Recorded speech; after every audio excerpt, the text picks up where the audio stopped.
Welcome po sa Tito Koy's Food. Ang lulutuin natin ngayon ay chicken na fritada. Tara, samahan niyo ako, lutuin natin to.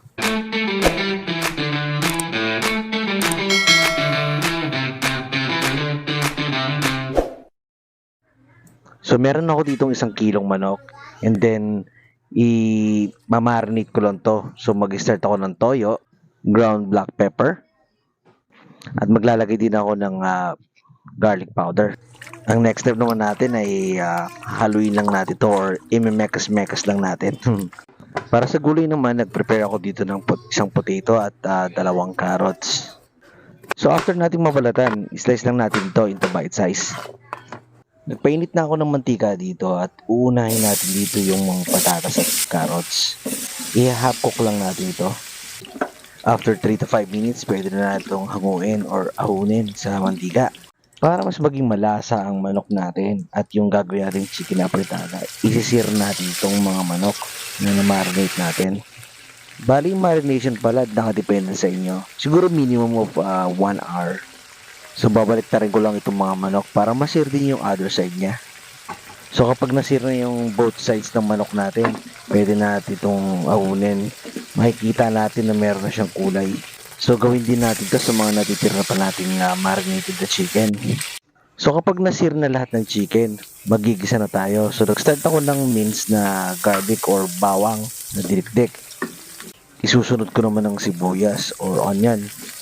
Haluin lang natin to or mekas-mekus.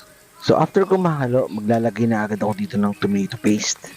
Then mekas-mekus ulit or halo-halo or mix-mix. After ko mahalo, ilalagay na natin dito yung ating mga na-seared na manok. Maglalagay na ako dito ng tubig. Yung tama lang para sa sauce. This time, kakayurin na natin itong mga nasa ilalim ng manok. Dahil nandito yung lasa ng pinagsiran natin at pinagisa natin. Dahil nakulangan ako sa kulay, magdadagdag ulit ako dito ng konting tomato paste. Kung meron ka namang tomato sauce, pwede namang ilagay dyan. Wala lang kasi ako tomato sauce kaya tomato paste na ulit gagamitin ko. Then haluin lang natin to para ma-well distribute yung tomato paste na nilagay natin. Naglagay din pala ako dito ng liver spread. Optional lang to.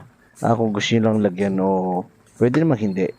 So after 5 to 10 minutes at pag-check nyo malambot na yung manok, pwede na natin ilagay itong ating patatas at carrots. Another optional, maglalagay ako dito ng Mamacita's oyster sauce para mas lalong sumarap itong ating chicken na fritada. At syempre, mekas ulit yan minsan. So this time, titigman natin kung ano pa yung kulang. Pag kulang pa sa alat, dagdagan lang ng patis o di kaya siguro toyo. At syempre, paminta. Kapag okay na, ilalagay ko na itong ating red bell pepper. At isusunod ko naman itong ating green peas. Kaya ako siya hinuli kasi malambot lang itong green peas na to. So tatakpan lang natin to and after siguro mga 2 to 5 minutes, pwede natin itong iserve. At eto na ang ating chicken afritada. So follow naman ako sa aking Facebook at YouTube channel, Tito Koy's Food. Baka naman. For comments, shoutouts, requests, and suggestions, comment lang kayo sa video na to. Thank you for watching and to God be the glory. Until next time, bye!